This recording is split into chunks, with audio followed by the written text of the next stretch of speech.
Hey everyone, Pilot here, and today I have another NECA Aliens figure. This is the Arachnoid Alien from the arcade game Alien vs. Predator. And as you can see, there he is through the box with a picture of him there. And if we turn it, get a picture of one of the Predators.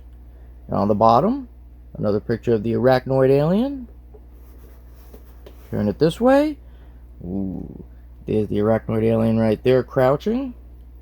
And on the back shows him crouching again with a little life bar like in the game.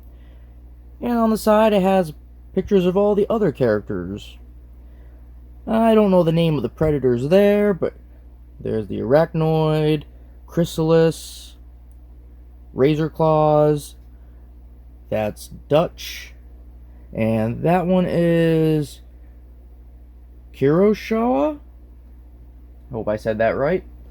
And there's some writing on the bottom of the box. Why don't we take a look at that? Terror grips the city of Sandrad as it is overwhelmed by a mysterious outbreak of aliens. The cybernetically enhanced Major Dutch Schaefer and Lieutenant Lin Kurosawa of the USCMC are surrounded by a swarm of xenomorph drones when a pair of unlucky allies, predators, appear and offer a temporary alliance.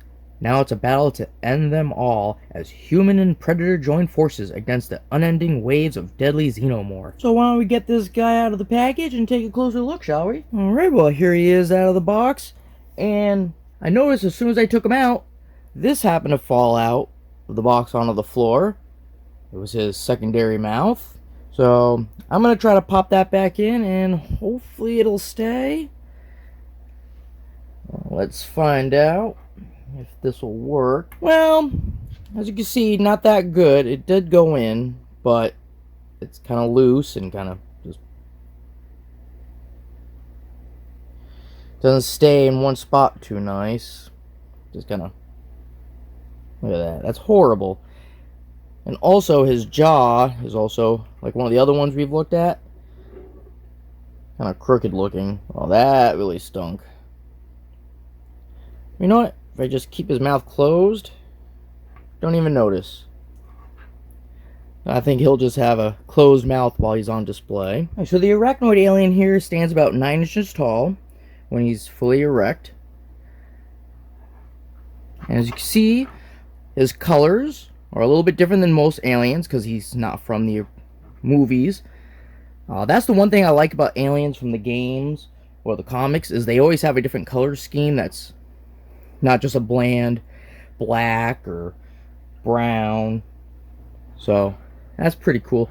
He has, for the color, he has like this gunmetal blue with some black all over also to really make the details pop. And on the legs he has some light gray going over it, makes it have a little bit of a shine.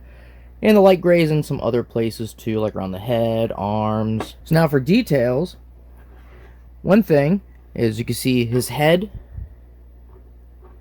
has all the bumps here, not see-through, but on the back he has that see-through look to it. So we can see the inside. That's pretty cool. And I like how they don't just paint the details on the outside, that they actually have a translucent cover to it, where the detail is on the inside of that. I think that's really nice. And of course, like all the other aliens, he has these little exhaust ports on the back, whatever they're called. I don't think it's ever been actually explained what these things are. If you look at his hands, he has the what looks like 4 fingers, but actually, see if I can get that closer, 4 of the fingers, well, 2 sets of 2 are fused together like a lot of the aliens are. And another difference between him and the other aliens is his hip right here. Lift his arm up to get a better look. It protrudes upwards. The hip bone right here. That's pretty nifty. And of course you can see his ribs right here. And if you go down, look at his feet. You can see he has 4 toes with the big ones being offset into the center. And for his tail, it's actually about 10 inches long. Another difference between him and other aliens is the tip of his tail. Take a look at that. Instead of having a blade on the end, his actually doesn't. It's just his tail goes all the way to the end with nothing out here, no sharp part. So he probably wouldn't be good for attacking with the tail. He could grab things with the tail or whip, but he wouldn't be able to slice. And of course, for places of movement, of course, he has his head and also his neck. That's 2 spots right there. He can move his mouth. I'm not going to open it since we already know his inner mouth will just fall out. He can move his shoulders. He can move his arms. He has the double jointed elbows. He can move his wrists. And he can move his waist. He can also move his hips. He's got double jointed knees. He can move his feet. And he can also move his toes.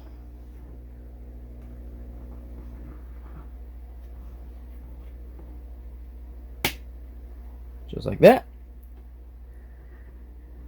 I really like getting these ones. Of course, I like getting all the aliens, but I like the ones from the games or comics just because they look so different and they have all these different characteristics to them.